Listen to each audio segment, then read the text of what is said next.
What's up, you guys? Welcome back to Second Take. It's Vishwa here, and as you guys know, it is that time of the year.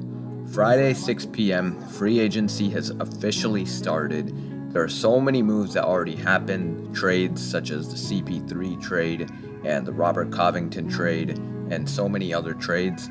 But now that free agency has officially started, so many moves have started to take place. We're going to be posting a lot of content throughout the next few weeks, especially in this time period. But perhaps the biggest moves I've seen is probably the LA Lakers receiving Montrezl Harrell for a 2-year, $19 million deal. And I think that's really cheap.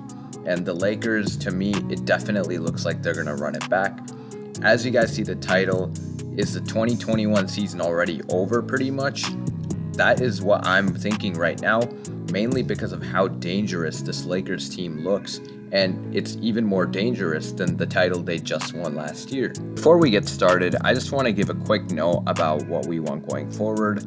I've just noticed that only 2.8% of you guys watching our videos are subbed to the channel.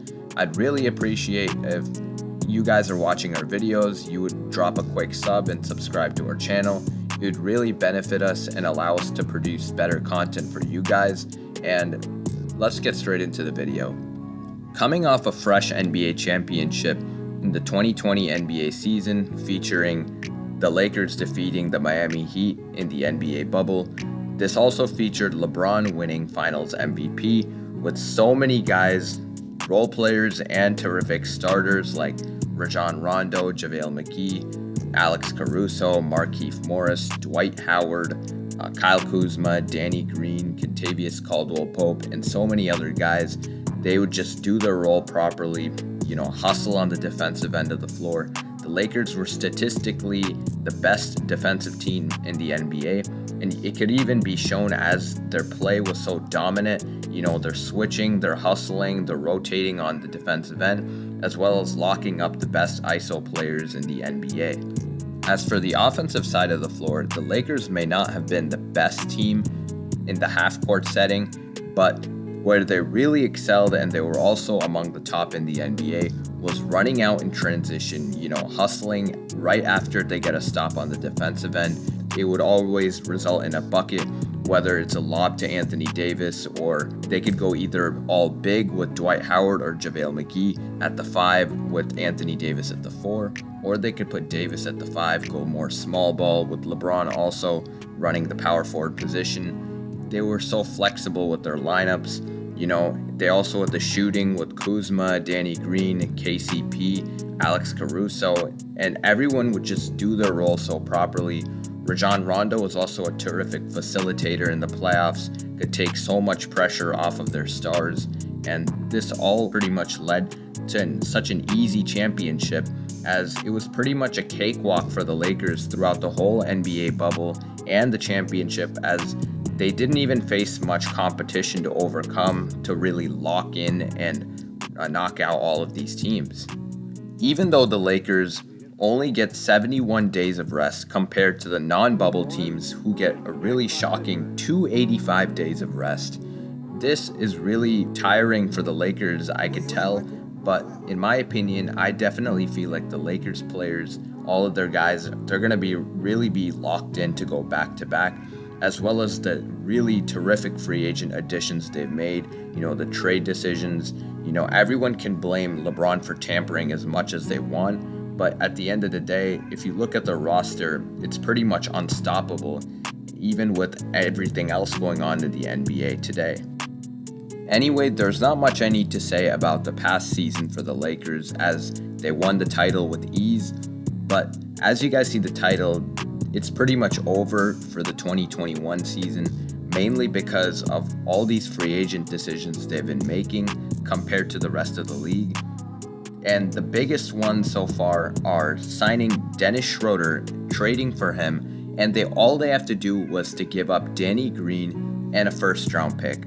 Danny Green, who obviously disappointed hard in the bubble and everyone was making memes out of him, he was not really needed for the Lakers, especially when they have KCP as well, who they also intend on re-signing, maybe for a bit more cost.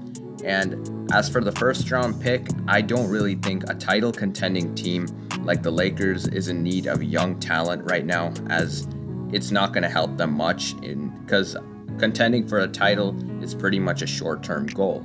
To me, giving up Danny Green and a first-round pick is pretty much giving up barely anything for a guy that, in my opinion, should have been the sixth man of the year, as the Thunder had a 0.2% chance, according to ESPN analysis, of making the playoffs, but Billy Donovan and this team really succeeded and proved everyone wrong, and Dennis Schroder was a really big part of why this happened. First of all, Dennis Schroder, he is so underrated, and if you look at his stats in his whole career, he started out averaging 3 points a game in his career with the Atlanta Hawks, and his points were increasing year by year, averaging 10 the next year, 11 the year after, 17, then 19, having a near all-star season, and he was also serving as a sixth man for the OKC Thunder, mainly because Chris Paul was a starting point guard in addition to Shai Gilgeous-Alexander. Dennis Schroder was also such a terrific player in managing the pick and roll. As you guys can see, he ranked 78th out of 129 guys who recorded 100 pick and rolls or more, which is not that impressive, but higher than a lot of really good point guards like Van Vliet, Conley, and D'Angelo Russell. And that's a really big upgrade that the Lakers barely gave up anything for.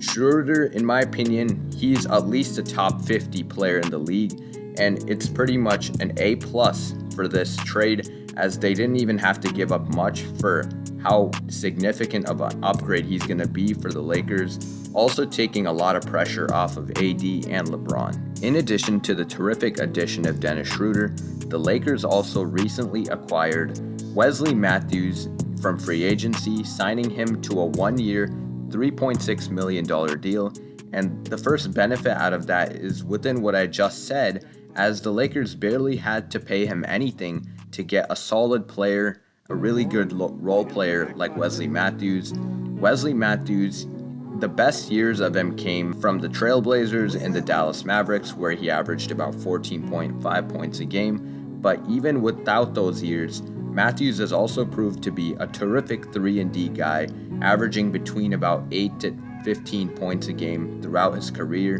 Matthews has served as a reliable three-point shooter, and as you guys can see, LeBron always works well with veterans like these. He's not a guy that works very well with young guys, as he did with Lonzo Ball and Brandon Ingram. He really likes his sharpshooters and kicking out to guys like Wesley Matthews for an open three. And when you think about it, he may not have the effective defense that Danny Green did have. Even then, Wesley Matthews has the ability to defend the small forward position much better, as he has a bit more size. He also has the shot creating ability as well. And if the Lakers intend on keeping Kentavious Caldwell-Pope, he's also another solid 3-and-D guy. These two could be really valuable role players for the Lakers in the future hopes of achieving another title. And even if KCP ends up leaving and the Lakers don't give him the offer he wants, they still have a really terrific future to win another ring, because Matthews is going to be more than an amazing teammate for LeBron to work with. And finally, perhaps the biggest move the Lakers have made so far this offseason is signing Montrezl Harrell to a 2-year, $19 million deal in free agency.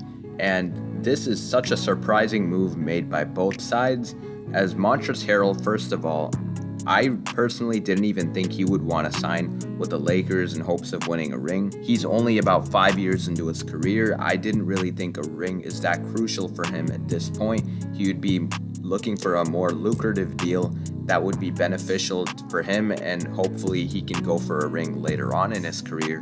Apparently this wasn't true, as Montrezl Harrell made such a surprising move by signing with the LA Lakers, the rival team of his current team, the LA Clippers, and this was such a shocking move to so many guys, such as Patrick Beverley, his former teammate, that was really mad apparently that out of all teams, Montrezl decided to go to the LA Lakers. And this is such a huge addition for the Lakers, as they were not even expected to get him for that cheap, as he's only getting about $9.5 million a year. For a sixth man of the year, a reigning sixth man of the year definitely deserves more than that. Unfortunately, the same can't be said for the LA Clippers, as in my opinion, I don't really know what they're going to do without their sixth man of the year, Montrezl Harrell, as their team was so dysfunctional. As you guys saw, they were such a disappointment in this year's playoffs in the NBA bubble, and we covered a lot of that in a previous video. Go check that out. But Montrezl Harrell was obviously a terrific player, and if you look at the skills he has as a basketball player, he's always been such a tenacious player on both ends of the floor. He has an aggressive mentality. He's always crashing the offensive and defensive boards, hustling after the ball, trying his best to lock up the opposing team's dominant player, as well as showing a lot of efficiency on the offensive end as well. He was averaging 18 points and 7 boards in his sixth man of the year season, and this is so terrific, especially for a championship team that many thought the Clippers would be. And if you look at his fit with the Lakers with Frank Vogel, they can exercise him in the starting lineup, playing him at the 5. Even though he's undersized at 6'8", he still plays like he's over 7 foot. And they can use him so well. If you combine the versatility of LeBron and AD, they can use him off the bench to lead the second unit, as well as use him simply in the starting lineup as well. He can serve any purpose you asked of him, and it's just going to be unstoppable overall. I don't even need to say much about his skill, but I don't see anyone stopping the Lakers right now. Therefore, the free agent additions of Montrezl Harrell, Dennis Schroder, and Wesley Matthews definitely seem like significant upgrades over who they had previously in Rajon Rondo, Danny Green, and Dwight Howard, who recently left for the Philadelphia 76ers in free agency, as well as Avery Bradley, who also might be on his way out. The reason is because Dennis Schroder is already so versatile as an all-around scorer and a scrappy defender. Wesley Matthews is a terrific 3-and-D player who can play the 2 or the 3. As I said, LeBron works really well with great shooters. Montrezl Harrell is the reigning sixth man of the year, and I don't need to say much about his skill and how he can contribute to the Lakers. If Frank Vogel works this out as expected, this team is simply unstoppable. Unless the Nets pull out some magic to get some chemistry if they trade for James Harden, this team is just unopposable at all. There are also a lot of reports that the Lakers are reportedly expected to go after another big man, especially since Dwight Howard left the team for the Sixers, and it's expected to be someone like either Marc Gasol or Serge Ibaka. And in my opinion, I don't suggest they go after Gasol, as he is washed up at 35 years old. But if they get Ibaka, I don't even know what to say about the Lakers. It's just going to be a walk-on cakewalk this whole 2021 season. Unless this team gets disbanded after the season, it's just no one is there to stand in the way of them.